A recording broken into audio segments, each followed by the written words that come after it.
Check. Hello, hello, mic check. One, two.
Bigay natin ang ating malakas sa palakpakan sa Panginoon.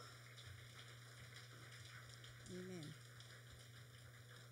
So before we sit down, why don't we extend a warm handshake and welcoming one another in this worship service.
Okay.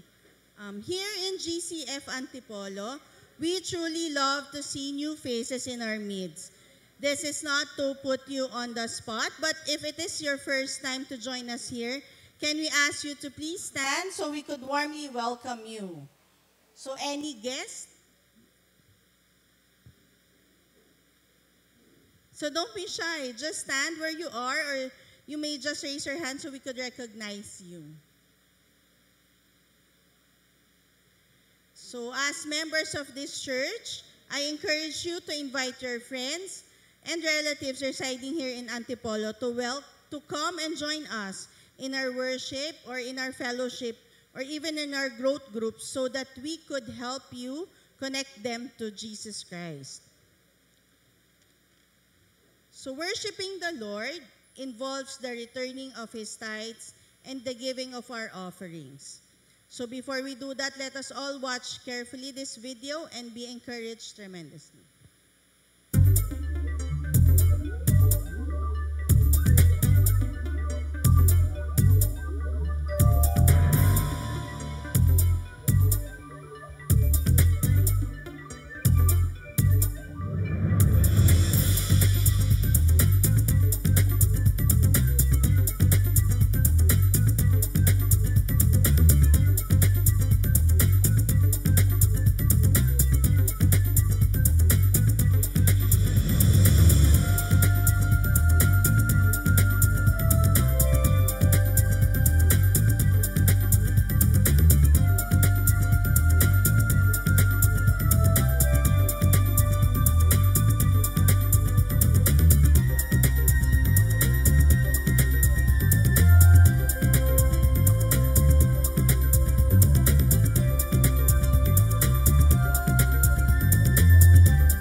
So before we do our collection, so may we ask the kids to please proceed now to your Sunday school.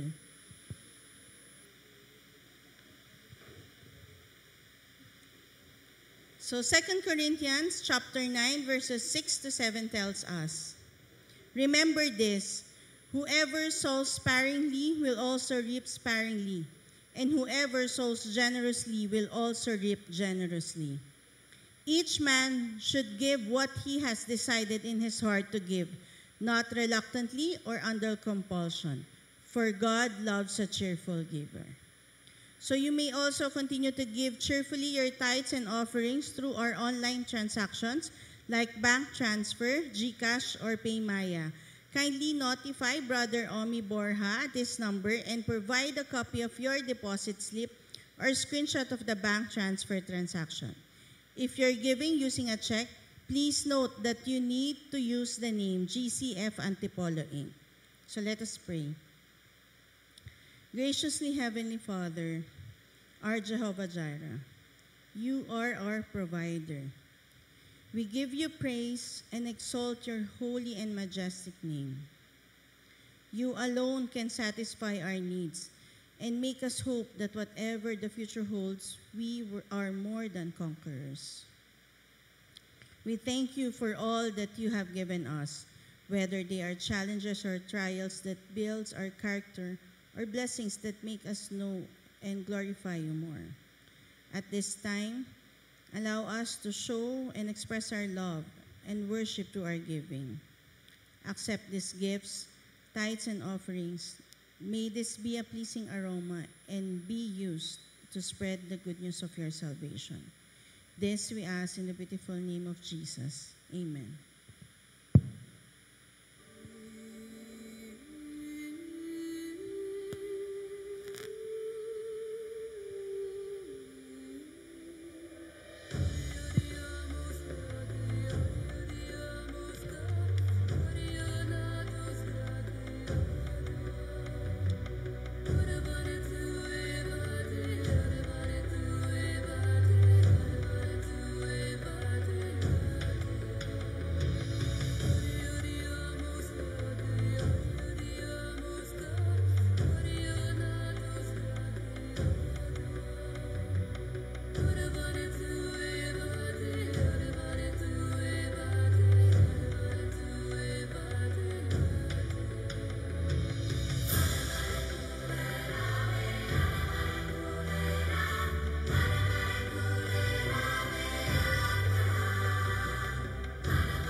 Part of our worship today is to study God's Word. The scripture contained the very Word of God.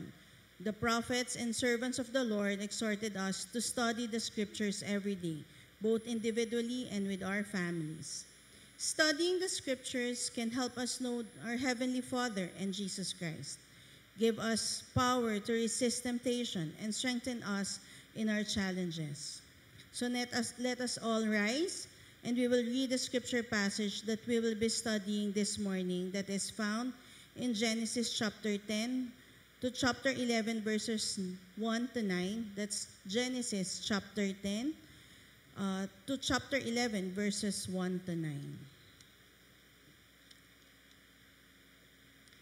This is the account of Shem, Ham, and Japheth, Noah's sons, who themselves had sons after the flood.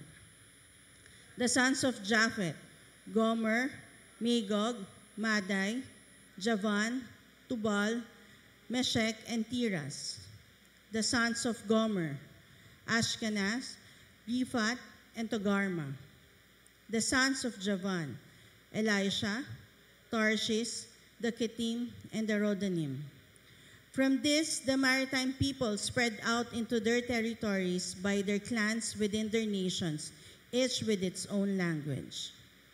The sons of Ham, Cush, Mizraim, Put, and Canaan. The sons of Cush, Seba, Havilah, Sabta, Rama, and Sabtika. The sons of Rama, Sheba, and Dedan. Cush was the father of Nimrod, who grew to be a mighty warrior on the earth. He was a mighty hunter before the Lord. That is why it is said, like Nimrod, a mighty hunter before the Lord.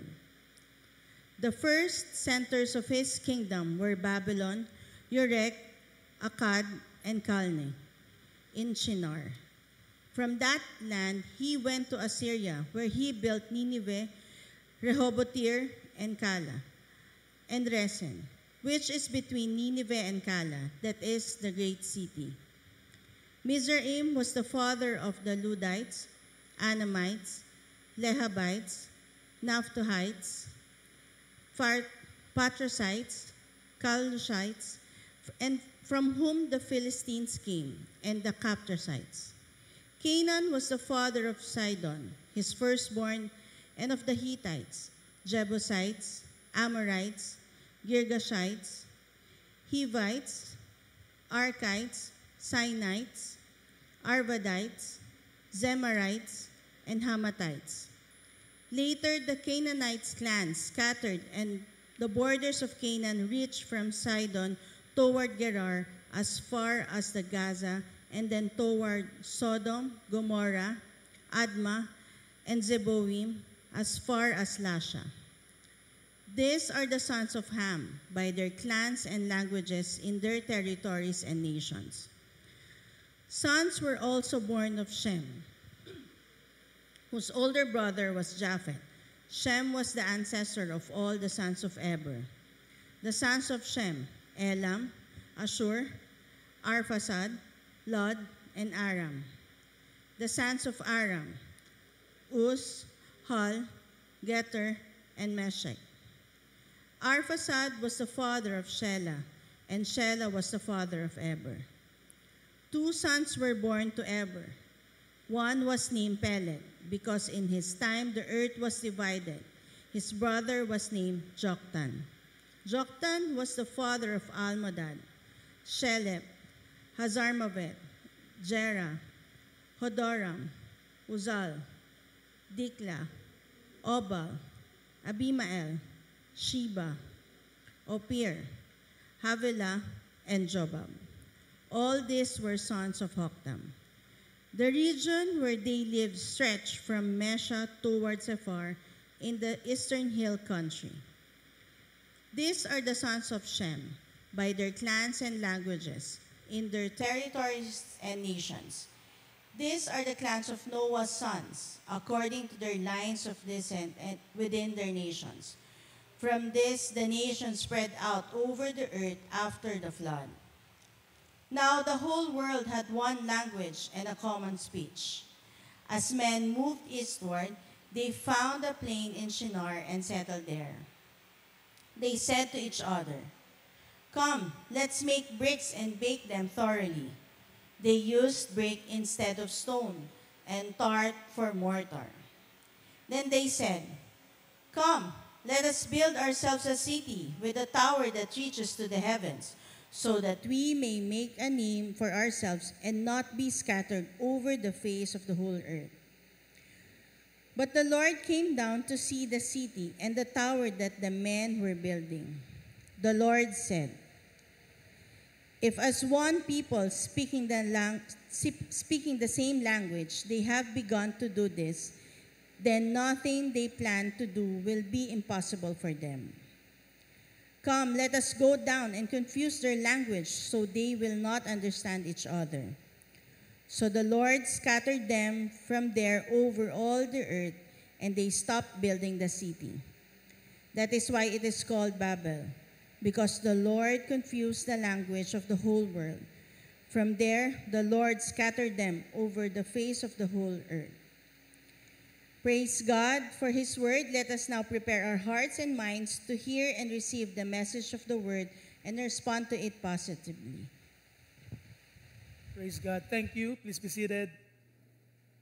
Thank you so much, Sister Sophie, for leading us in that scripture reading. And congratulations for reading those names properly.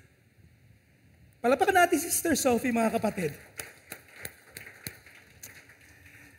Alam niyo po, isa po yan sa Bible na boring na part. Kasi punong-puno ng pangalan.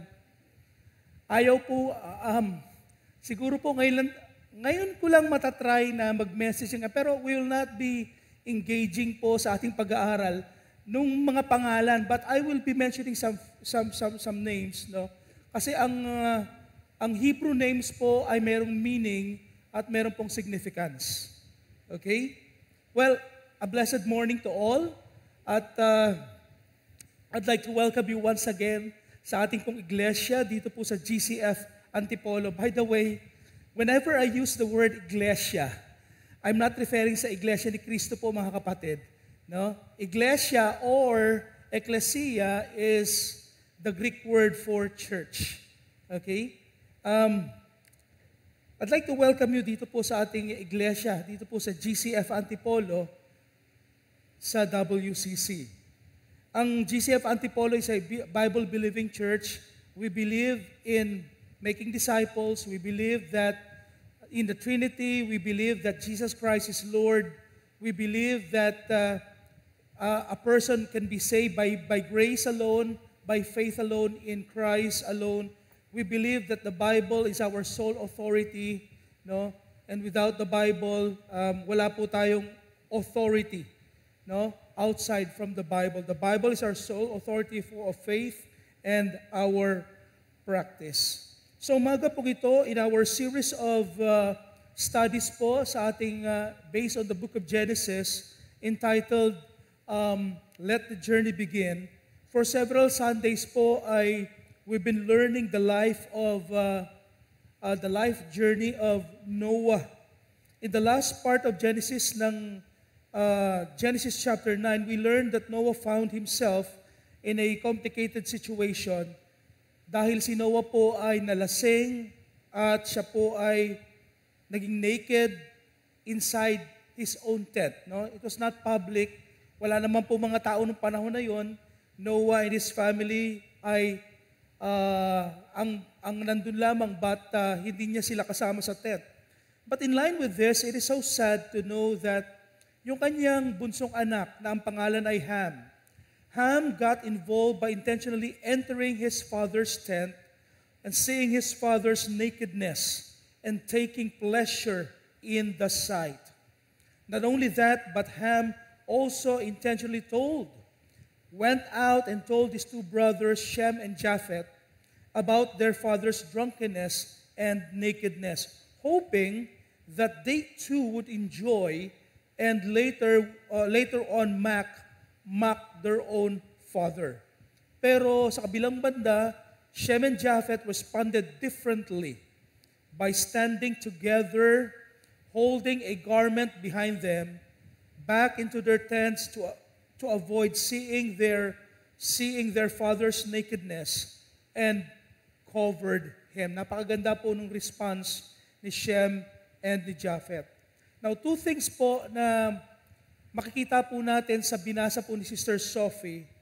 And ano po yung two things? Number one, no, in chapter 10, the table of the nations. Yun po yung purpose ng mga pangalan.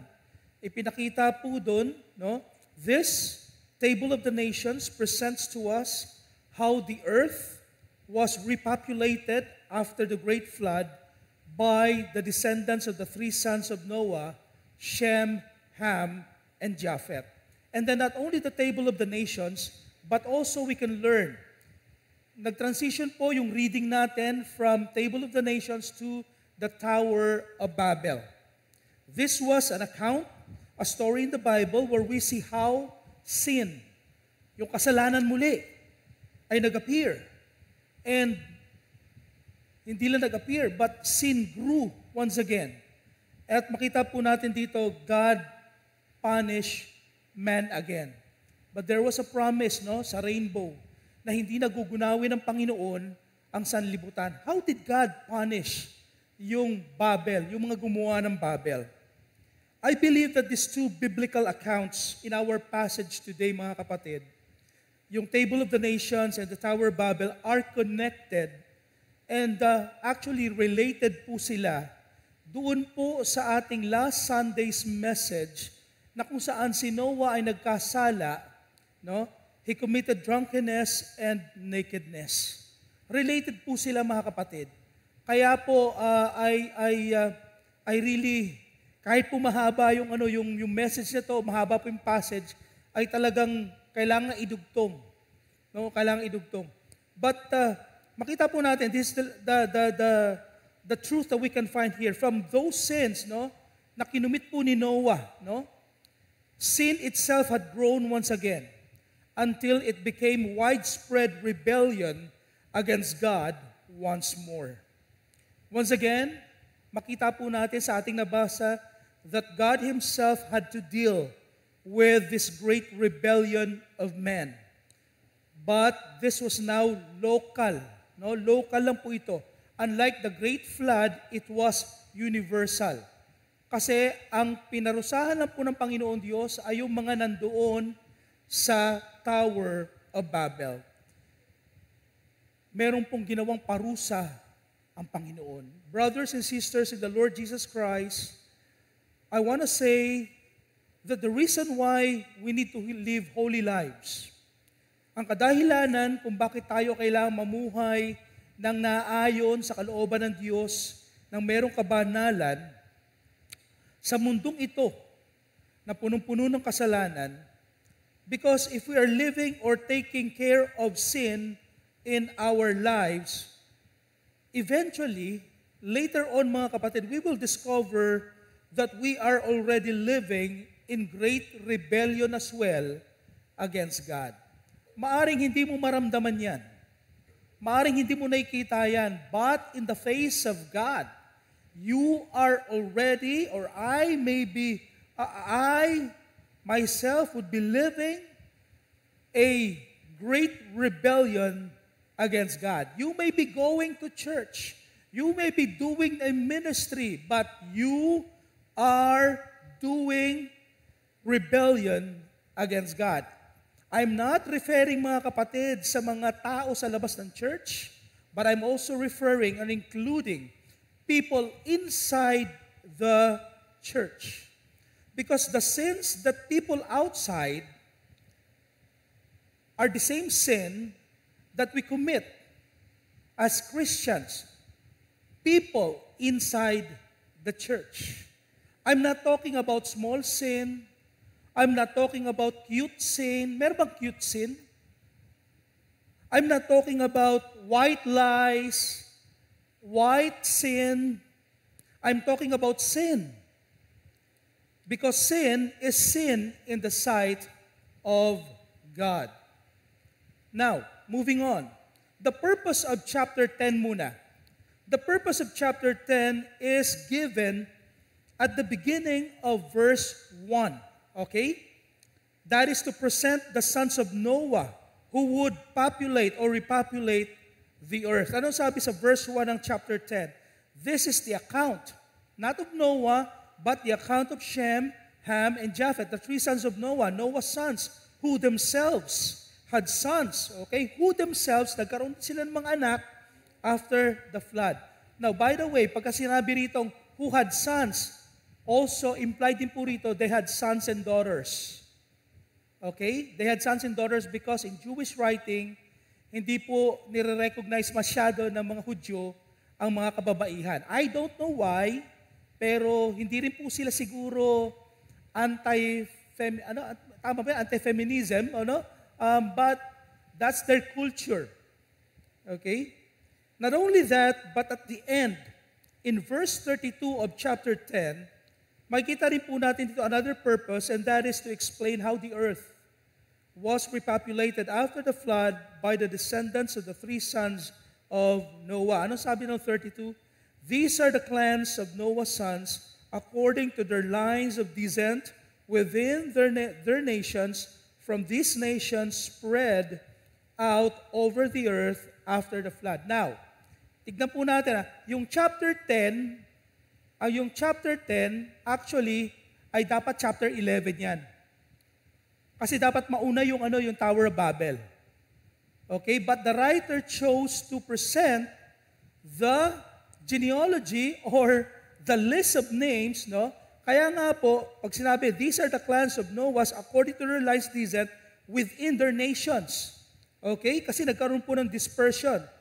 And this nation spread out over the earth after the great flood. Now, ano po yung matututunan natin dito sa napakahabang kapitulo na ito, mga verses na ito, na punong-puno po ng mga pangalan na ang mga pangalan na ito halos wala na po sa panahon natin ngayon. Pero meron akong na yung Dedan, yun po yung pangalan ko sa Facebook, mga kapatid. Na-mention yung word na Dedan, di ba yung name? Na doon ko po kinuha yung actually idea, kaya ginamit ko pong parang alias yung Dedan sa Facebook. Anyway, in chapter 10, we consider the decline of spiritual legacy. Parang ang negative ng mensahe ngayon ni Pastor, decline. Totoo naman po mga kapatid. Kung titignan po natin ang chapter 10, talaga namang may decline ng spiritual living ng sangkatauhan. Hindi po nanatiling spiritually high ang mga tao. Despite the fact that Noah and his family were saved. At kung hindi naligtas si Noah at ang kanyang family, wala po ang mga tao na to. And I believe most of these people knew the story of the great flood. I believe that. Why? Because these were the sons of Shem, Ham, and Japheth. And I believe their fathers, Shem, Ham, and Japheth, relate to them the story, how they were saved by God through the great flood. But still, chapter 10 tells us that there is a decline of spiritual legacy. We learned in our previous studies that Noah and his family were ordered by the Lord. Anong sabi ng Panginoon nung lumabas sila sa ark? Anong sabi? Increase in number and multiply. Increase in number and multiply. And yes, naging successful sila in the part of increasing in numbers. Nagkaroon ng mga anak si Shem, Ham, and Japheth, at ang kanilang mga anak ay nagkaroon din ng mga anak. Yes, they increase in number, but obviously, they failed the part of the word. They failed to sa part doon sa multiply. Why? Kasi yung multiply, for me, this is my own interpretation. Increase in number, that's physical. The word multiply applies spiritual. And sad to say, na yung mga tao na inilabas o isinilang sa pamilya ni Shem, Ham, and Japheth ay hindi po sila nakamultiply o hindi po na-multiply ang imahen ng Panginoon, the image of God. I believe that when God said, increase and multiply, it's not just physical, but it's spiritual. Lalo na nung sinabi ng Panginoon kay Adam and Eve, that you don't just deliver babies, children, but you have to multiply the image of God in those people, in those children that you will be bringing sa sanlibutan. At dito po makikita po natin sa ating mga pag-aaralan mamaya na meron pong failure along the way pagdating sa spiritual na mga bagay. And that is the multiplication of the image of God. Why was Noah righteous in his generation? Bakit sabi ng Bible, Noah walked with God? Bakit sabi ang declaration ng Bible that Noah was righteous in his generation? It is all because, brothers and sisters, na si Noah ay produkto ng isang matagumpay na spiritual legacy. Ano po ba ang storya ni Noah? Si Noah ay nagmula sa lineage ni Seth. Yung pangatlong anak na lalaki ni Adan at ni Eva. At si Seth, meron siyang mga naging anak. Ang kanyang anak ay si Enoch. Ano po si Enoch? Enoch walked with God. Enoch walked with God. And then Methuselah. Anak po ni Enoch, si Methuselah. Sino si Methuselah? Another spiritual man. In fact, siya po yung maraming taon na nabuhay dito sa lupa. And then Methuselah, Jared. And then Jared, Lamech. And then Noah. Did Noah do the same thing spiritually with his sons? Kagaya ng ginawa ng kanyang mga magulang, ng kanyang lolo, kanyang mga ninuno?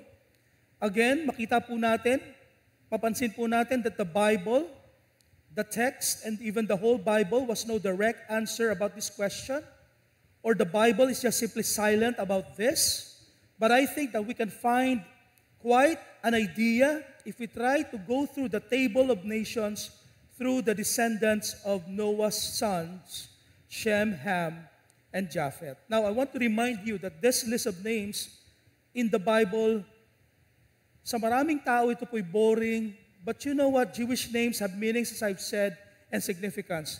But for the interest of our time, mga kapatid, we'll just mention or highlight some few names that are important in our study this morning.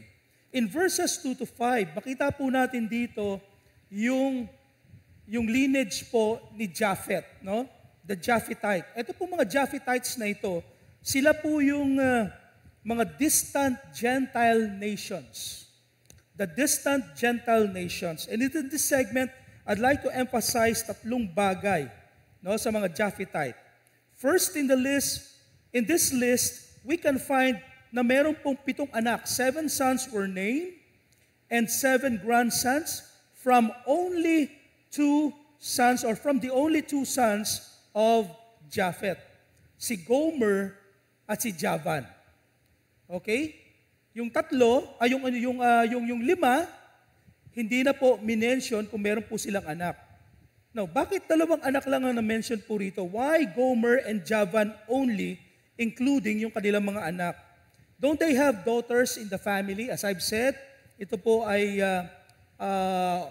option po ng writer at Jewish culture of writing.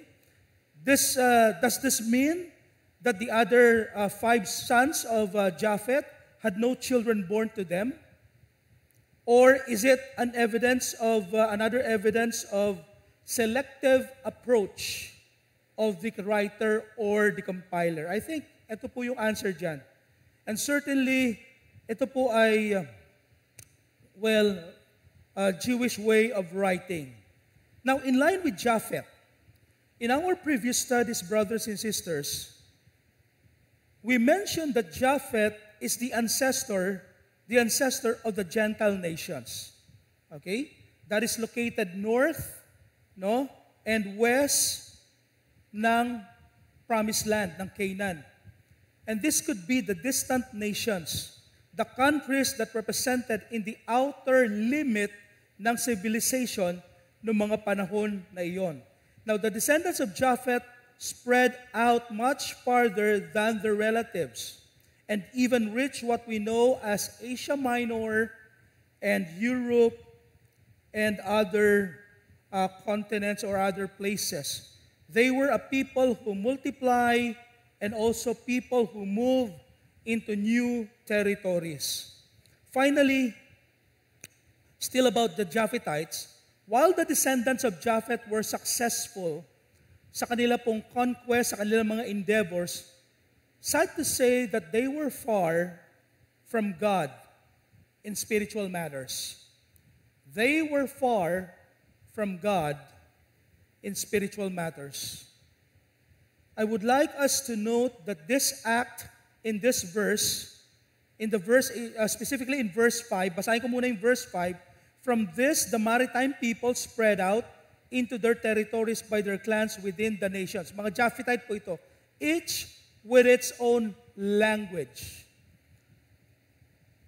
Sinabi po yung kanilang physical achievements, but there was no spiritual.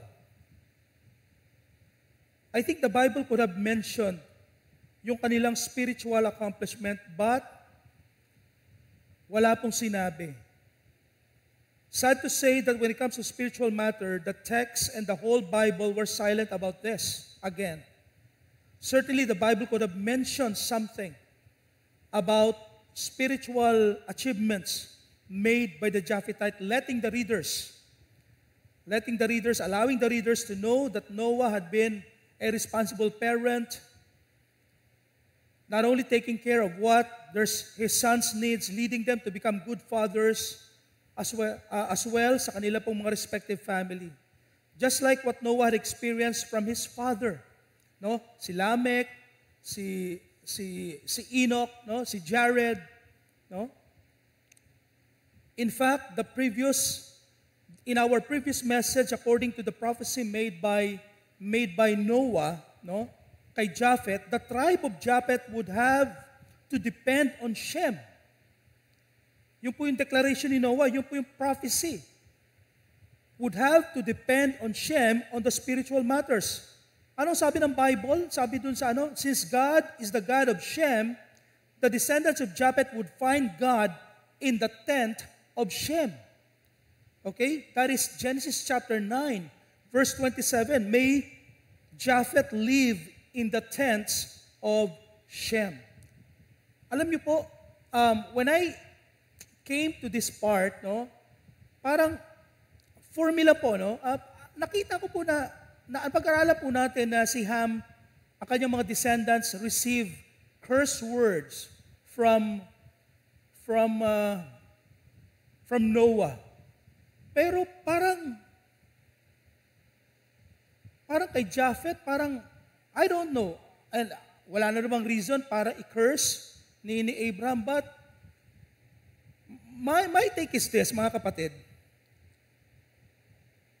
Di ba dapat, not only that God is the God of Shem, kung ako yung si Noah, I will declare that God is not only, should not only the God of Shem, but I will declare sa family ko that Ham, or Japheth, or God, should also be the God of Japheth. Tama po ba? I will pray to God that God, you should be the God of my children. Ang mga magulang, mga kapatid, yun po dapat ang prayer, laman ng prayer po natin para sa ating mga anak, that our God should also be the God of our children. Ang tanong po sa umagang ito, sa ating pong pagtuturo sa ating mga anak, sa ating pong pag-aalaga sa ating mga anak, sa ating pong pag-aaruga sa ating mga anak, nakikita po ba natin, mga kapatid, na ang ating mga anak, yung Diyos na sinasamba po natin, ay pareho ding Diyos na kanilang sinasamba? Pareho po ba, mga kapatid, ang Diyos ng mga anak natin sa Diyos natin? Baka akala natin we're going to the same church every Sunday, kasama yung mga bata, kasama yung ating buong pamilya. Probably we're thinking, yes, we're worshiping and serving the same God. Baka po hindi. Was Noah just prophesying here or wishing that Japheth to be under Shem's care spiritually? Can Noah not wish na si God ay maging God din ni Japheth? That's only my take. I'm not blaming Noah here. Okay? Hindi ko siya sinisisi rito, hindi ko rin siya dina-downgrade dito. But even though there was no record, I would like to believe that Noah, one way or another, Noah became a good father. Noah led his sons spiritually. But perhaps Noah, along the way, he was not faithful in leading his children sa Panginoon. Noah was not doing his part in helping Shem, Ham, and Japheth grow in their relationship with Yahweh. Beloved, if we want to protect our children from the poison of this world,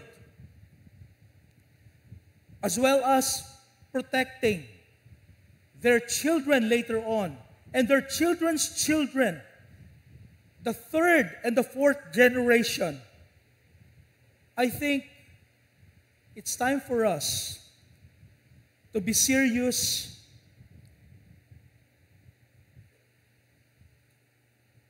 in spiritual matters.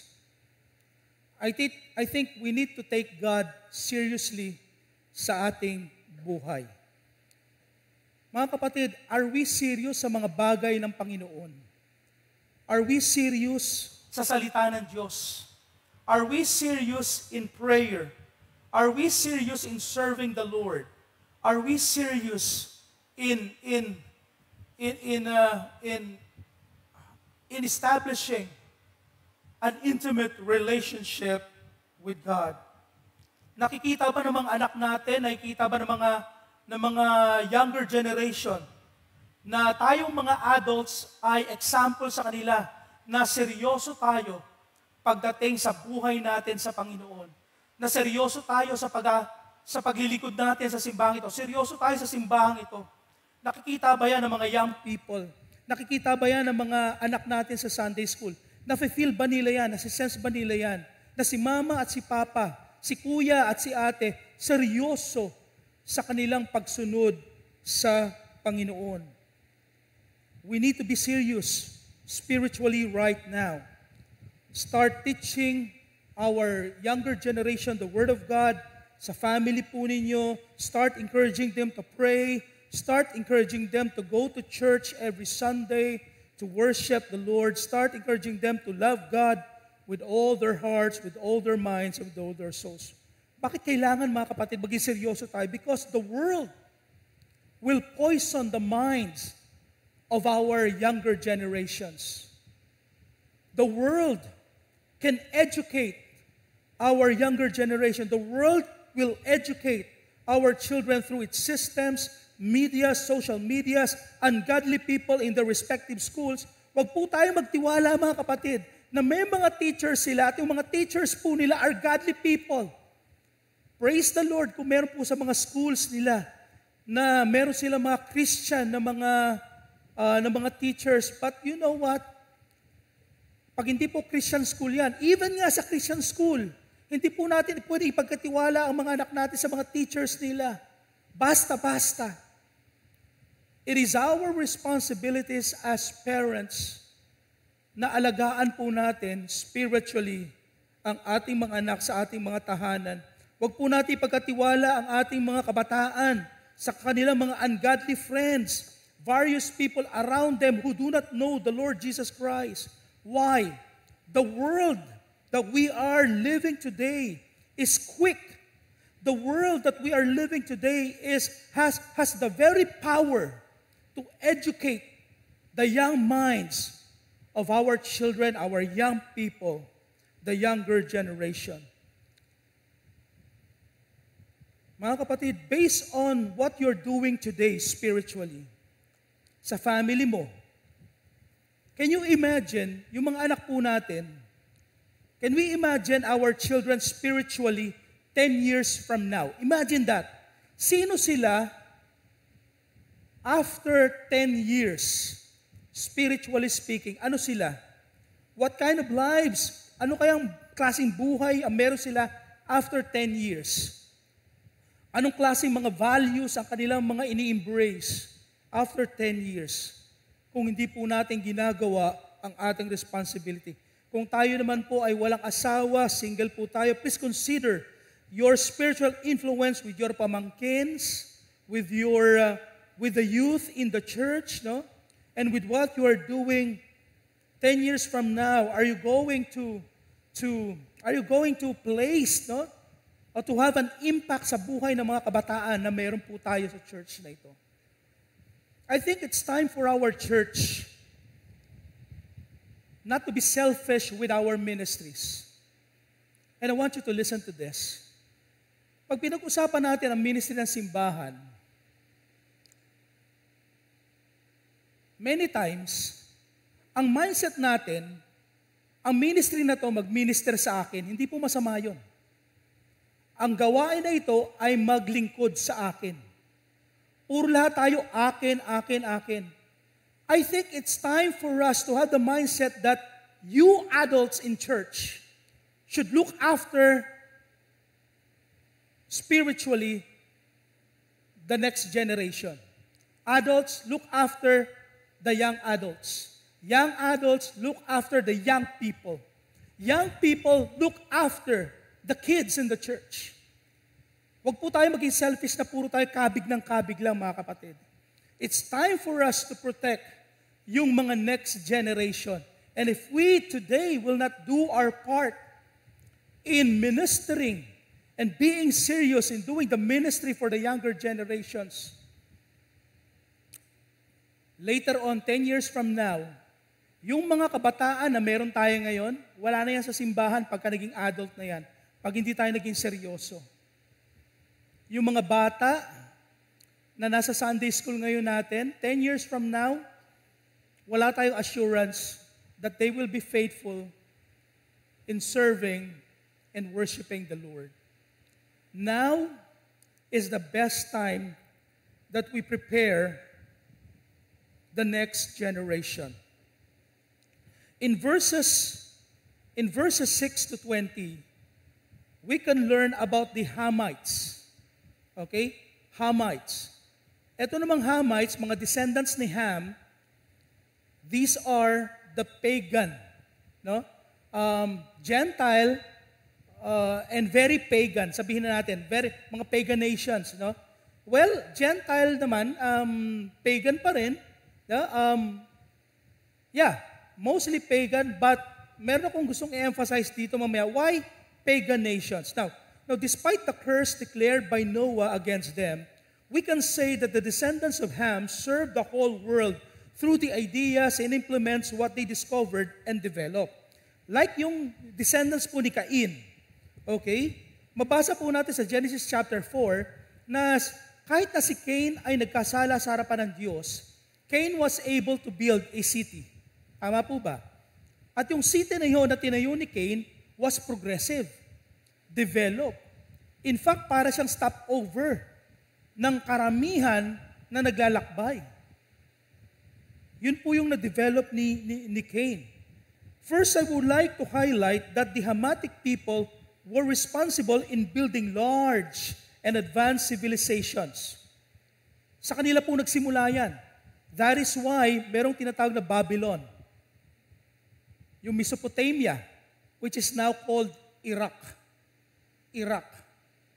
Yung Assyria, okay, which I believe now is Syria. And then Egypt, which is now called what? Egypt. Ang unang sibilisasyon na talagang well-developed is actually Egypt.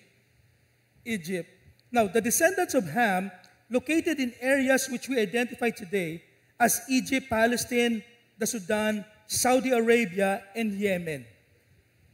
Mga kapatid, why do I have to mention this? These are pagan nations. These are pagan nations. And mostly, ng mga countries na ito, Egypt, Palestine, Sudan, Saudi Arabia, Yemen, I think not only that, pero nag-sprout na rin po rito yung ibang mga countries in the Middle East. Mostly po ang mga ito ay mga Islam countries. Muslim countries. Despite the great achievements of the descendants of Ham, just like the Japhetites, there's no mention as well of their spiritual achievements. Much more, tignan po natin, na mention pa in verse 6, and it was obvious, doon sa verse 6, that this tribe of Ham, that this descendants of Ham, one of the descendants, was responsible in flourishing paganism in the world. Sabi sa verse 6, the sons of Ham, Cush, yung Cush po ay yung Ethiopia. Okay? Not the modern nation, but formerly called Ethiopia. Mizraim. Yung Mizraim is Egypt. Put, yung Put po ay Libya, and Canaan, yung Israel po ngayon, yung promised land. No? Makita po natin mga kapatid, na mention po yung word, yung name po na Cush. Sino po si Cush? Si Cush, ang kanyang anak ay si Nimrod. Okay? Who was Nimrod? Nimrod was the founder of a great empire. In verses 8 to 12. Cush, the father of Nimrod, who grew to be a mighty warrior on earth. He was a mighty hunter before the Lord. That is why it is said, like Nimrod, a mighty hunter before the Lord. The first center of his kingdom were Babylon, Erech, Akkad, and Calneh in Shinar. From that land he went to Assyria, where he built Nineveh. Remember the word Nineveh, Jonah, Rehoboth, Ir, Kala, and Rezin, which is between Nineveh and Kala. That is the great. That is not just a great city, but the great city. Nimrod was highlighted here because the nations Nimrod founded played an important part in the history ng bansang Israel.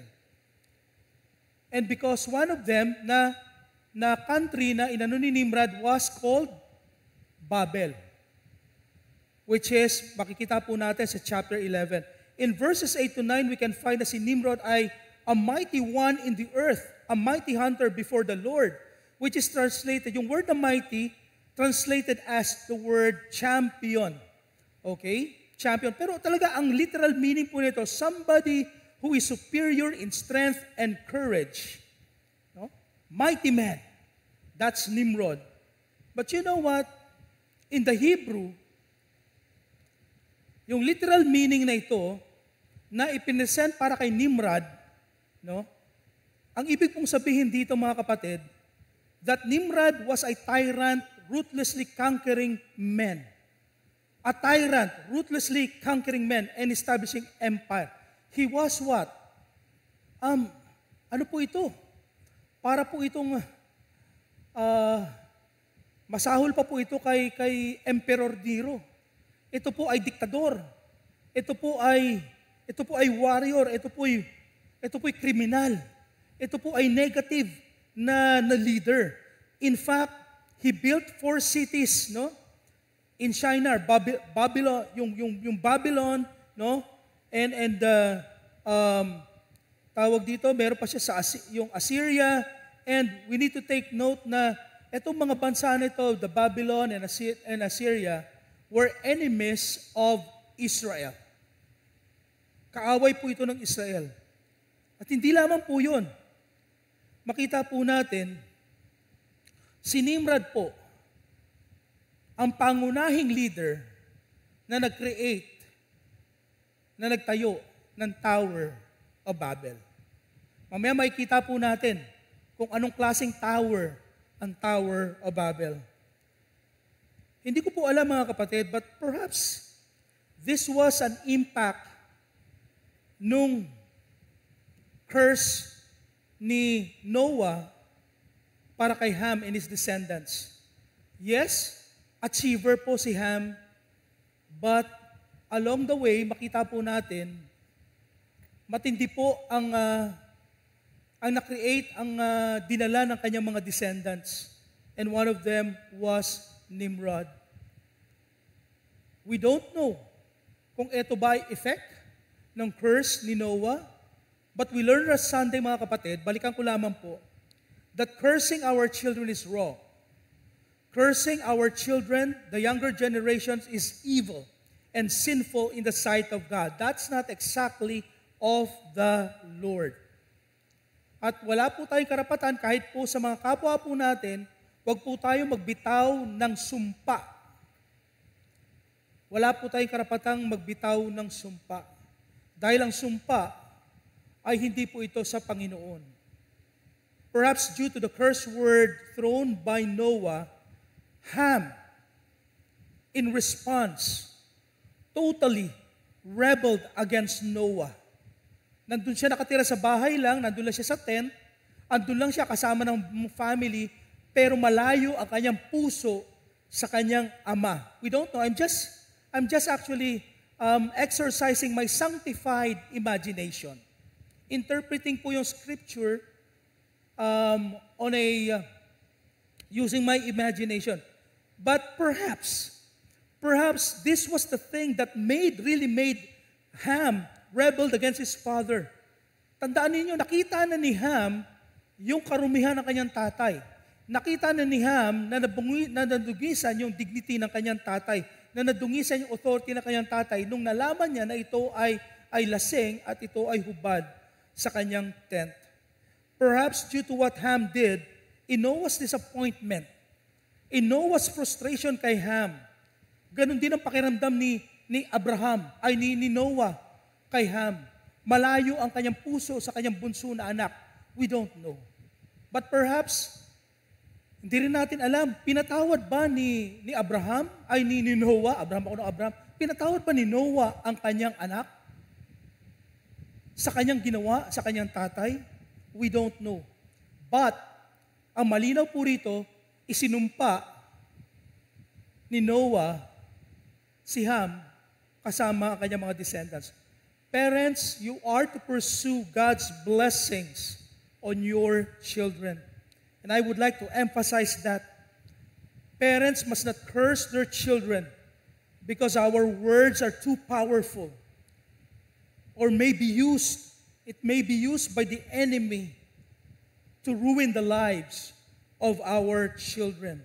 Hindi lang po natin alam, mga kapatid. Lalo na pagka naririnig ng bata yung mga curse words natin against sa kanya or even sa ating kapwa. It ruin po yung emotion, it ruin po yung isip po natin. Because we could not just accept a person would curse us. A person would say something bad against us. Instead, we need to encourage people. We need to edify people. By the way, sometimes, sa mga kwentuhan po natin, hindi natin maiwasan na mag-comment ng mga negatives sa mga bagay-bagay, lalo na pag pinag-usapan sa mga kalalakihan, pag pinag-usapan ng basketball. Magdahan-dahan tayo. Lalo na if you say against Hinebra, magdahan-dahan kayo, marami kayong makakaaway. Tapos politika. Tigilan na po natin, mga kapatid, yung tapos na po ang eleksyon, tama na po. Wala na pong posting sa Facebook about politics. Wag na po. Pag pinag-usapan ng politika, lalo na pagka nasa growth group, hindi maiwasan pag-uusapan ng politika, nag-aaway-away. Nag-aaway-away. Sometimes hindi tayo careful sa mga words po natin. Yung mga words pala natin does not edify our fellow believers in the Lord Jesus Christ. Sometimes it offends people. No? I think yung dapat maiwasan, dapat iwasan. Balik ako sa mga magulang. Pray blessings for your children. Kapag sila'y natutulog, ilay hands po natin sila. Pag-pray po natin sila. Alagaan po natin sila sa ating mga dasal, sa ating mga panalangin. To those of you, parents who have grown up na mga anak, sabihin natin, mga nagtatrabaho na sila, pero they're still sa bahay natin, nakatira. Don't stop blessing them. Don't stop becoming parents to them. Don't stop praying for them. Much more, yung panahon na kailangan po nila na kayo ay maging kaibigan nila. Take the time to talk to them. Ask them, anak, kamusta ka na? Anak, how can I pray for you? To those of you parents who have children na meron na ring sariling pamilya, alam ko po mahirap. Kasi limitado na ang inyong authority doon sa mga anak ninyo na meron ng pamilya. Pero you don't stop becoming parents to them. Tama po ba? Hindi po tumitigil ang pagiging magulang porque may pamilya na ang inyong mga anak. Pero limitado na po ang inyong authority. Pero mga kapatid, hindi po masama na tanungin ninyo ang inyong anak, anak, kamusta ka na? Kamusta na ang pamilya mo? Paano kayo ipagpipray? Yun lamang po. And I hope and I pray na gamitin ng Panginoon yung mga salitang yon, mga tanong na yon, that your child who has a family already will come to you and approach you, Nay, Tay, pwede bang pag-usap tayo saglit? Alam niyo po, naglipa na ang coffee shop sa Antipolo. Anak, let's have coffee. Pag ako po inimbitahan ninyo, Pastor, samjupsal tayo. Pero sa mga anak po natin, anak, let's have coffee. Gamitin po natin yung mga coffee shop dito. Mag-usap po kayo. No? Huwag po tayong tumigil ng pagiging magulang sa kanila. Pangatlo, verses 21 to 32. 21 to 32. Ito po yung mga Semites. Semites. Ito naman po yung lineage ni Shem. Okay? And this is the Hebrew nation. Why Hebrew nation? Hindi naman po lahat ng dito po kasi nanggaling si Peleg, si Eber, si Peleg, na naging lineage po ito ni Abraham. Okay? So Shem is usually mentioned sa list nung una sa Genesis chapter 9, mentioned first, Shem, Ham, pero dito sa listahan hinuli po ng writer si Shem. Kasi para pagdating doon sa story ng Babel at genealogy ni Abraham, tamang-tama doon kay Shem. First, I would like to note here in the list that 5 sons are mentioned. Okay? But the emphasis is on the family of Arphaxad. So verse 24, Arphaxad, because he was the grandfather of Eber. And Eber was the father of Peleg. And then later on, nagkaroon si Nahor, and then sino si Nahor? Tatay niya tatay ni Terah, and then si Terah, sino si Terah? Tatay ni Abraham. The eldest son of Eber was Peleg, whose name means division. Okay? Peleg was believed to be included in the Tower of Babel. He experienced the Tower of Babel. Okay? His name was division. During Peleg's day, happened the dividing and the dispersing of the nation. Ano po itong dividing at dispersing of the nation? This is the Tower of Babel. Okay? This is the Tower of Babel in chapter 11. If we consult the genealogy of Shem, to Abraham in chapter 11, it is clear that from the lineage of Peleg came Terah in verse 24, and then in verse 26, from Terah came Abram. It is good to note, mga kapatid, that through the lineage of Shem, God will going to fulfill something that is beautiful, something that is miraculous sa buhay po ng sangkatauhan. Why? Because through the lineage of Shem will come the person, the father of the Hebrew nation, who was Abraham. But still, makita po natin, mga kapatid, in this lineage po, yung listahan po, wala pong mention ng any spirituality even in the lineage of Shem. Okay? Even Abraham po, pag tinignan po natin si Abraham, bago siya tinawag ng Panginoon, he was a pagan. Do you believe that? Abraham was a pagan. Nahor was pagan.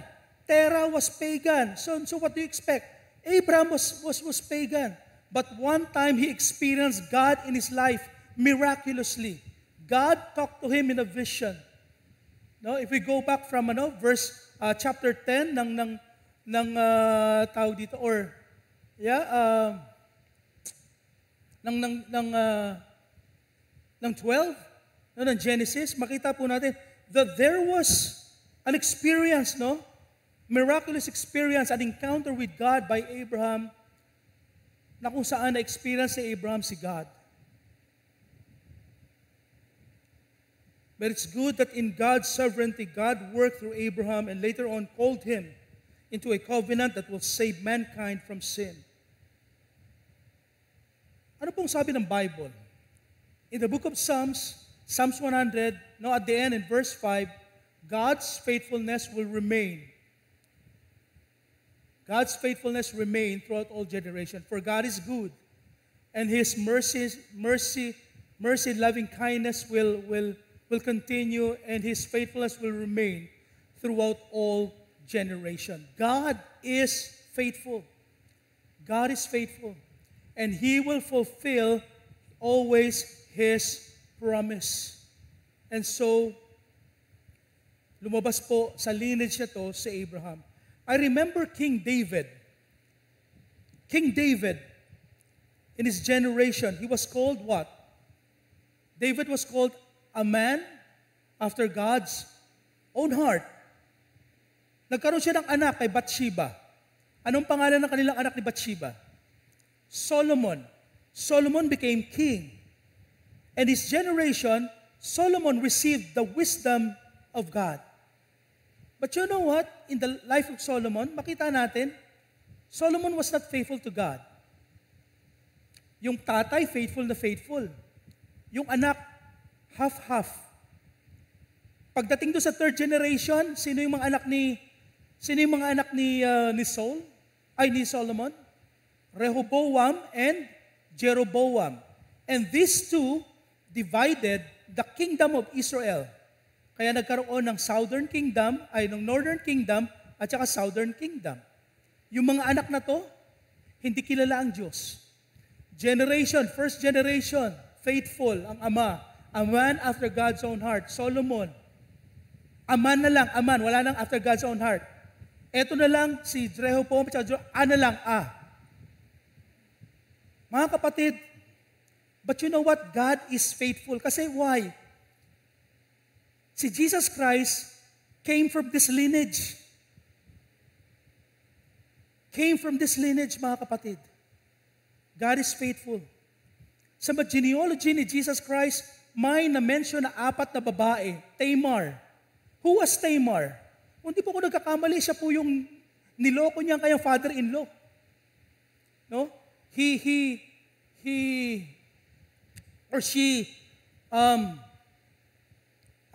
Nag-disguise siya na siya ay prostitute. And then, si Rahab. Sino si Rahab? Gentile.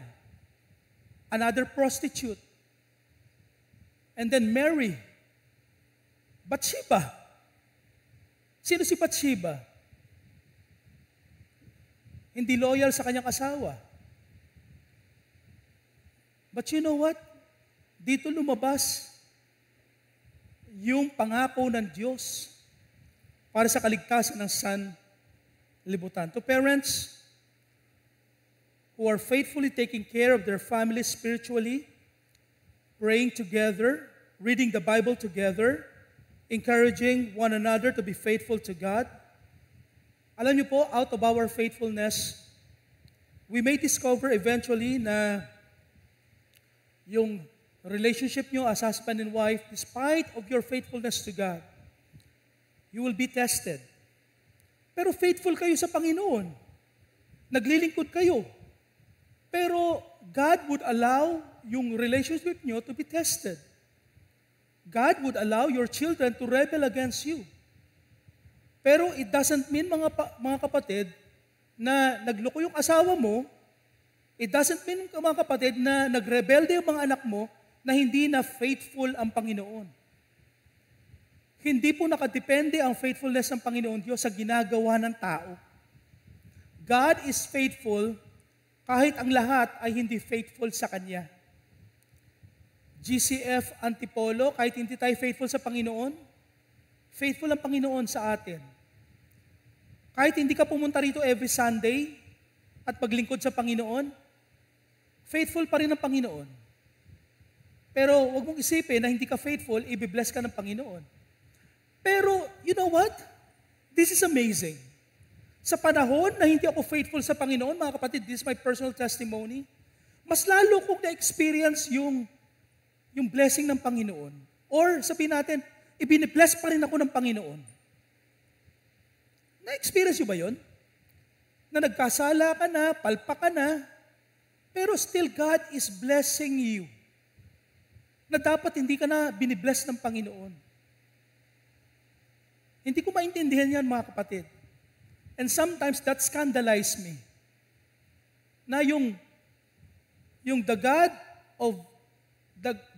of love and the God of anger na tinanggap ko sa aking buhay, ito yung Diyos na kahit na nagkakamali ako, palpak ako sa buhay ko, palpak ako sa ministry, palpak ako sa pagpapastor, ito yung Panginoon na hindi ka iiwan. Ito yung Panginoon that would embrace you. He will punish you, He will chastise you, He will discipline you, but at the end of the day, His grace, His mercy, His faithfulness, His love are still available. And He would embrace me. He would embrace you, anak. Ayusin natin to. Yan mga kapatid, yung Panginoon na meron tayo. And the reason why we are here today is because we are celebrating the faithfulness of God. Faithful pa mga kapatid ang God sa inyo? How faithful si Lord sa inyo? Nabawasan ba? How faithful tayo sa Panginoon? Ilang percent ang faithfulness natin sa Panginoon? Mga kapatid, we can always rest assured na even though yung relationship nyo as husband and wife would be on the rocks, God is faithful and will one day fix your relationship. Na kahit na yung mga anak ninyo, rebelde sa inyo because you are a controlling father, you are a perfectionist mother, I tell you, at the end of the day, God is still faithful, and the faithfulness of God, as you continue, will lead you to a better life, will lead you to a life that is overflowing with blessings. Yan ang Panginoon na meron tayo. Amen? Amen. Tapusin po natin. Chapter 11. Let's go to chapter 11.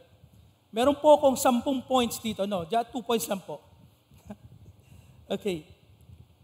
Here in chapter 11, verses 1 to 9, dalawang bagay po ang pinakita rito. The sin of the people, which is pride and disobedience, and the punishment, of course, made by God, which is confusion. Okay, confusion. We're now talking about the Tower of Babel. In verses 1 to 4, now the whole world had one language and common speech. As men moved eastward, they found a plain in Shinar and settled there. They said to each other, "Come, let us make bricks and bake them thoroughly." They used bricks instead of stone and tar for mortar. And they said, "Come, let us build ourselves a city, a tower that reaches to the heavens, so that we may make a name for ourselves, and not to be scattered over the face of the whole earth." Ano pong commandment ng Panginoon sa after the great flood? Be fruitful and multiply. No? To scatter across the earth, to increase in number, but the people here right now have decided to move to the city of Nimrod. Mga kapatid, si Nimrod is a controlling leader. He wants to control people, and right now, Nimrod dito is building a tower in order to control people. And this was what? A blatant rebellion against God's command. That is to increase in number and multiply. Apparently, Nimrod wanted them in his cities and wanted them to be under his control. The tower. Let's look at the tower. The tower that they built at Babel was that what is known as the ziggurat. The ziggurat, I don't have a picture of a ziggurat, but para po siyang pyramid, pero meron po siyang hagdanan, meron po siyang mga levels, no? Meron pong mga archaeologists that have excavated several of ziggurat structures which were built primarily for religious purposes. A ziggurat was like a pyramid, except that the successive levels were recessed so that you could walk to the top on steps. No? So pwede po siyang lakarin. At the top was a special shrine. Medyo flat po siya, ang pyramid, tusok eh. Yung sigurat po ay flat po siya on top. Pero para po siya pyramid but flat on top. Yung top po, ito po yung kumbaga parang kung saan sila nag-dedicate ng kanilang buhay, nag-worship sila sa kanilang mga gods and goddesses. In building the structure, the people weren't trying to climb to heaven. No? Para kasing gusto nila akyatin ng langit pero hindi naman nila kaya 'yon. No? Kahit na hanggang sa generation natin hindi po kayang gawin ng tao ang structure na umakyat magpahanggang kalangitan. But they just simply saying that we want to dethrone God. We want to dethrone God from heaven. At gusto nila, yung mga gods nila ang maupo. Makita po natin that there was disobedience sa mga tao. Makita rin natin that there was pride. Come, let us build together. Let us bake stones and create bricks. Come, let us make a name for us. Oh, yun po mismo sinabi rito. Let's make a name for us. Mga kapatid, tandaan po natin na ito po ay galing po sa mga anak ni Noah. Hindi po naprotektahan ni Noah, ni Shem, Ham, and Japheth ang mga next generation na maging faithful sa Panginoon. And so what happened? Tower of Babel. Sin flourished. Great rebellion. This is a great rebellion para sa Panginoon. And you know what? The structure and the city were called Babel. At ang ibig pong sabihin ng Babel is the gate of the gods. The gate of the gods. And so, anong nangyari? But the Lord came down in verse 5 to see the city, the tower that the men were building. The Lord said, if as one people speaking the same language, they have begun to do this, then nothing they plan to do will be impossible for them. Sabi ng Panginoon in verse 7, come, let us go down. Sino kaya ang tinutukoy dito ng Panginoon, let us go down? The angels? No. I believe, no? Mahirap explain to, but the first mention of let us is in Genesis chapter 27, and so we can say that perhaps this is the Father, the Son, and the Holy Spirit, and confuse their language. Let us go down, confuse their language. Ibig pong sabihin, mag-create tayo ng mag-create tayo ng maraming language para hindi sila magkaintindihan, makonfuse sila. Dito po nagsimula ang iba't ibang lingwahe, mga kapatid. And so the Lord scattered them from there over all the earth. Hindi po natapos ang Tower of Babel kasi hindi na sila nagkaintindihan. Meron silang unity, pero hindi na po sila nagkaintindihan. That is why it was called Babel, confusion. Yung gate of the gods became the gate of confusion. Why? Why did God allow them to be confused? Kasi ang gusto ng Panginoon, mag-scatter kayo. But they want to disobey God. And so the Lord God confused the language of the whole world, and from there, the Lord scattered them over the face of the whole earth. In the New Testament, yung mga Christians in Jerusalem, they just want to stay sa isang church. Yung mga early Christians, meron silang attitude that they want to be together. Hindi naman po masama. But you know what? God is the God of mission. And God want to scatter the church. So anong ginawa ng Panginoon Diyos? Ano sa tingin nyo? What happened? He sends what? He sent persecution. Yung pong ginawa ng Panginoon in the New Testament. And so, when there was persecution, na-scatter ang mga Christians, and later on, yung mga Christians na to in different places, establish also their own churches. God in heaven is never perplexed. God in heaven is never paralyzed by what people do on earth. Hindi po siya na alam po ng Panginoon na kayang gagawin. God don't have to investigate. Alam po ng Panginoong Diyos, even the inner hearts of men, alam ng Panginoon.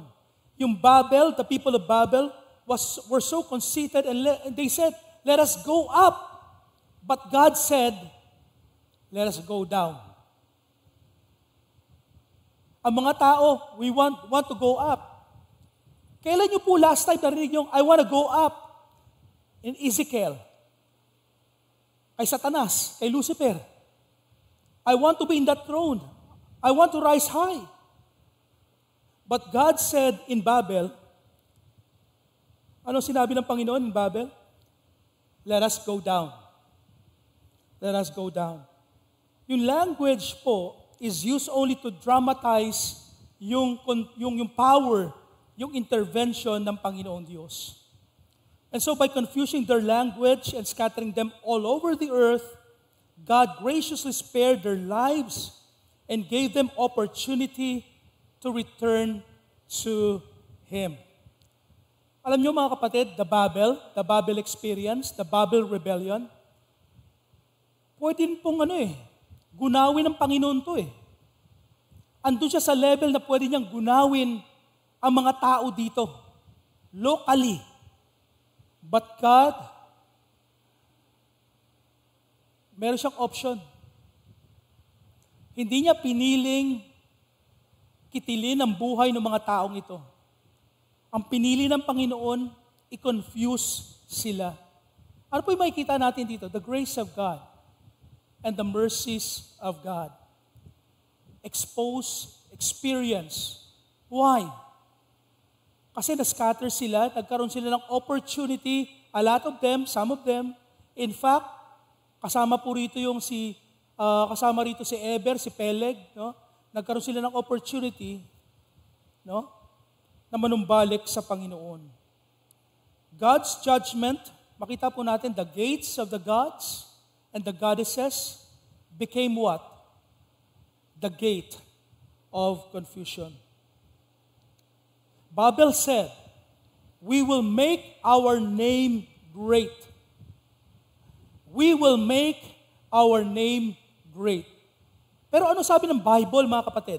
Anong sabi ni Lord kay Abraham? I will make your name what? Great. Pero sa Babel, we. But kay Lord, I will make your name great, He said to Abraham. Ang tanong, meron pa tayong naalala na mga tao, pangalan ng tao na kasama dun sa construction ng Babel, na na-mention sa Bible? Meron bang meron ba tayong naalala? Meron bang list talaga na binigay sa atin ang Diyos na alalahanin niyo ang mga taong ito kasi sila ang nagtayo ng Babel? Well, perhaps Nimrod. Pero Nimrod is not as popular as Abraham. Tama ba? Si Abraham ay popular, tanyag sa buong mundo, tanyag sa mga Hudyo, tanyag sa mga Kristiyano, tanyag sa mga Muslim, tanyag sa sanlibutan. Why? Because God said, I will make your name great. In closing, I'd like to say this. Brothers and sisters in the Lord Jesus Christ, we are not here in this world para gumawa ng pangalan.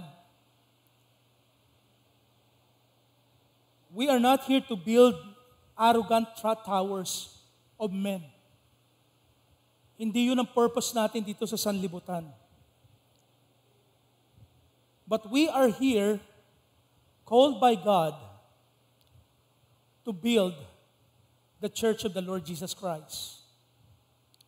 We are all part in building the church of the Lord Jesus Christ. And how do we do that? We build the church of the Lord Jesus Christ by following Jesus Christ and making Jesus Christ as what? The center of our lives. Ang tanong, sino ang sentro ng buhay mo ngayon? Andito ka sa church, andito ka sa GCF Antipolo, ikaw yung pastor, but bilang pastor, are you building your own name? Kino-course mo sa church? Are you building your own tower sa mga ministry? Are we building our own tower? Are we building our own lives, no? Our own self, no? But not for the sake of God? Who's running your life today, kapatid? Kung si Jesus Christ ang sentro ng buhay mo, who's running your life today? Is it Jesus Christ? But you're saying, Jesus, you're the center of my life. But is Jesus Christ really running your life today? Siya bang nagpapatakbo ng buhay mo? Siya bang nagdadrive ng buhay mo? Who's really the center of your life? Are we doing ministry for the sake of our name? For the sake of our church? The name of our church? The name GCF Antipolo is nothing compared to the name of Jesus Christ, to the name of God. Wala tayong ultimate reason in building the church but to glorify God, to worship God, to honor Him. Our ultimate reason is Jesus Christ.